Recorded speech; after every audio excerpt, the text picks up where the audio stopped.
সম্মানিত বিনিয়োগকারী ভাই বোনেরা, আসসালামু আলাইকুম। আশা করি আপনারা সবাই ভালো আছেন, শারীরিকভাবে সুস্থ আছেন। আমি আজকে 26শে জুলাই শুক্রবার পবিত্র জুম্মাবাদ 2024 এই ভিডিও আলোচনা করছি এবং আমাদের আজকের আলোচনার শিরোনাম রয়েছে যে শেয়ারটির 200% অধিক মানি ফ্লো বেড়ে গেছে। এই শিরোনাম নিয়ে বন্ধুরা আমি আপনাদের সামনে দীর্ঘদিন পর দেশের চলমান পরিস্থিতির প্রেক্ষাপটে আমরা জানি সকলেই আমরা ভিডিও আলোচনা করতে পারি নাই। যাই হোক, দীর্ঘদিন পর আমি আজকে আপনাদের জন্য যে আলোচনাটি শুরু করছি, যেই শেয়ার নিয়ে আলোচনা করব সেটি হচ্ছে ফার্মা-এইড। ফার্মাসিউটিক্যাল কেমিক্যাল সেক্টরের এই ফার্মা-এইড শেয়ারটি নিয়ে আমরা আজকে আলোচনা করব। ভ্যালুর দিক দিয়ে আমরা দেখছি 24 নম্বরে অবস্থানে থাকা 65,353টি ভলিউম নিয়ে 4,76,00,000 টাকার শেয়ার ট্রানজ্যাকশন করে 1655টি ট্রেড হয়ে দিন শেষে 46 টাকা 40 পয়সা দাম বেড়ে 745 টাকা 40 পয়সা ক্লোজ প্রাইস ছিল, যা 6.64% ইনক্রিজ করছে। যারা আমার চ্যানেলে নিয়মিত দর্শক তারা আপনারা জানেন আমি শেয়ারটি নিয়ে 680-90 লেভেলে আলোচনা শুরু করছিলাম। আপনারা জানেন, আমার চ্যানেলের ভিডিও প্লে লিস্টে গেলে দেখতে পাবেন। এই ভ্যালু দিক দিয়ে 24 নম্বর অবস্থান থাকা ফার্মা-এইড শেয়ারটি আমরা যদি দেখি তাদের ফান্ডামেন্টাল বিষয়গুলো, জুন ক্লোজিং শেয়ার টোটাল মাত্র 31 lakh share, net asset value 108 টাকা 64 পয়সা তাদের। সেই অনুযায়ী শেয়ারটি কিন্তু 1080-86 টাকা হলেও ফান্ডামেন্টাল রেশিও বহন করবে। আমরা জানি এক বছরের মধ্যে শেয়ারটি 819 টাকা 80 পয়সা সর্বোচ্চ এবং লোয়েস্ট হচ্ছে 579 টাকা। ইপিএস 24 টাকা 49। আমরা লেটেস্ট বিশেকের লেটেস্ট সার্কুলার অনুযায়ী কিন্তু শেয়ারটি 50 PE পর্যন্ত লোন মার্জিন বলবৎ থাকবে। সেই ক্ষেত্রে শেয়ারটি আমরা যদি দেখি 1200 টাকা হলেও শেয়ারটির লোন মার্জিন চালু থাকবে। বর্তমানে পি রেশিও 30.44, যা সেফটি বিনিয়োগযোগ্য পি লোন মার্জিন বলবৎ রয়েছে। ফার্মা-এইড এই শেয়ারটির বন্ধুরা, এই ফার্মা-এইড শেয়ারটির আমরা জুন মাসের হোল্ডিংয়ের পার্সেন্টেজটা যদি দেখি তাহলে ডিরেক্টরের কাছে 23.58%।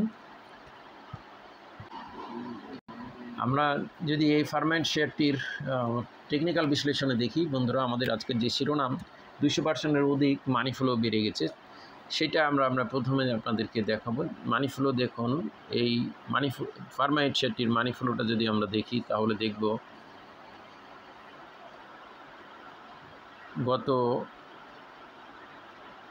11ই জুন শেয়ারটির মানি ফ্লো ছিল 37.84, তারপর শেয়ারটির বর্তমানে মানি ফ্লো 77.14। দ্যাট মিনস 200%-এরও অধিক মানি ফ্লো ইনক্রিজ করছে। এটা আমাদের আজকে শিরোনামের রয়েছে, তো আমরা সেইটা আপনাদেরকে দেখালাম। এবার আমরা দেখব যে শেয়ারটি ইচিমোকু ক্লাউড থেকে বের হয়ে গেছে, পরপর 2 দিন বুলিশ ক্যান্ডেল নিয়ে দিন শেষ করছে।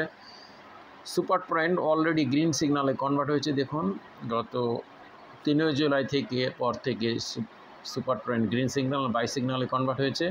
ডিমান্ড উঠানামা করে বৃদ্ধি অবস্থানে রয়েছে। এএসআই অ্যাকুমুলেটেড সুইং ইন্ডেক্স দীর্ঘমেয়াদী আপ ট্রেন্ড পজিটিভ লেভেল হতে এখনও মাইনাসে রয়েছে, তবে ধারা ঊর্ধ্বমুখী অবস্থানে আছে। এডেক্সের পয়েন্ট এখনও উইক পয়েন্টে রয়েছে 17.81, তবে ঊর্ধ্বমুখী অবস্থান। Awesome oscillator up trend level, Bollinger band up trend level রয়েছে। চাইকিনা স্কেলেটার জিরো লাইনের উপরে থেকে আপ ট্রেন্ড পজিশনে রয়েছে।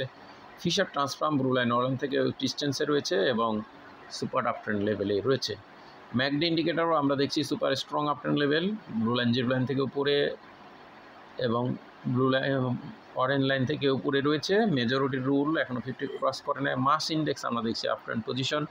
মোমেন্টাম ইন্ডিকেটার 57.58 পয়েন্ট নিয়ে super up trend level. Money flow আমরা আমাদের শিরোনামের সার্থকতা আপনাদেরকে দেখাইছি। আরএসআই ইন্ডিকেটার যদি 67, যা খুব চমৎকার সেফটি, এখনও চমৎকার সেফটি বিনিয়োগযোগ্য আরএসআই অবস্থানে রয়েছে। আপনারা জানেন এই ফার্মা-এইড শেয়ারটি, যারা আমার চ্যানেল নিয়মিত দর্শক, এই শেয়ারটি নিয়ে আমি 680-90 লেভেলে আলোচনা করেছি। স্ট্যাটিস্টিক আরএসআই আমরা দেখছি ব্লু লাইন এবং অরেঞ্জ লাইন একেবারে একই লেভেলে রয়েছে। এরপর টিএসআই আমরা যদি দেখি, স্ট্রং আপ ট্রেন্ড পজিশনে জিরো লাইনের উপরে থেকে, TRIX indicator strong up trend position, true east ইন্ডিকেটারও আমরা স্ট্রং আপ ট্রেন্ড পজিশন দেখতে পাচ্ছি। ওভারঅল টেকনিক্যালিভাবে কিন্তু ফার্মাইট শেয়ারটি একটা ভালো ধরনের সাপোর্ট এখানে আমরা দেখতে পাচ্ছি। বন্ধুরা, ওভারঅল আমরা এই ফার্মাইট শেয়ারটি একটি লোপেড বা জাং জাতীয় শেয়ার হলেও খুব কম সংখ্যক শেয়ার আমরা পাবলিকের হাতে আমরা দেখেছি। মাত্র 19 লাখ শেয়ার আর এই শেয়ারটি রয়েছে পাবলিকের হাতে টোটাল, এবং তাদের ডিভিডেন্ড হিস্ট্রিও ভালো, খুব কম ভালো একটা ডিভিডেন্ডও তারা প্রদান করে, তাদের ইপিএসের হিসাবটাও ভালো। তো ওভারঅল এই ফার্মাইট শেয়ারটি লোপেড বা জাং হলেও শেয়ারটির কিন্তু ফান্ডামেন্টালি বেশ কিছু বিষয় তাদের স্ট্রং পজিশন রয়েছে। এই ক্যাটাগরির শেয়ারটি 3 কোটি paid up capital, market capital 232 কোটি, 5 কোটি অথরাইজ, লং টার্মে কোনো লোন নেই এবং শর্ট টার্মে কোনো 1 কোটি 10 লাখ মাত্র লোন, কিন্তু রিজার্ভ রয়েছে তাদের 25 কোটি 40 লাখ। ওভারঅল ফান্ডামেন্টালিভাবেও শেয়ারটি কিন্তু ভালো পজিশন আমরা দেখছি, এবং টেকনিক্যালিভাবেও বর্তমানে ভালো পজিশন রয়েছে। লজিক্যালিও যদি আমরা দেখি শেয়ারটির বর্তমানে পজিশন ওভারঅল ভালো ক্রিয়েট করেছে। তো বন্ধুরা, আমাদের এই আলোচনা কাউকে বাই করা বা সেল করার জন্য প্রমোট করা হচ্ছে, তো উপলব্ধ বানিয়ে করার উদ্দেশ্য নয়। আপনারা নিজে জেনে বুঝে সিদ্ধান্ত নেবেন, গুজবে কান দেন না, প্যানিক স্থানে কাউকে প্যানিক করবেন না। আজকে বন্ধু সবাই ভালো থাকুন। আসসালাম।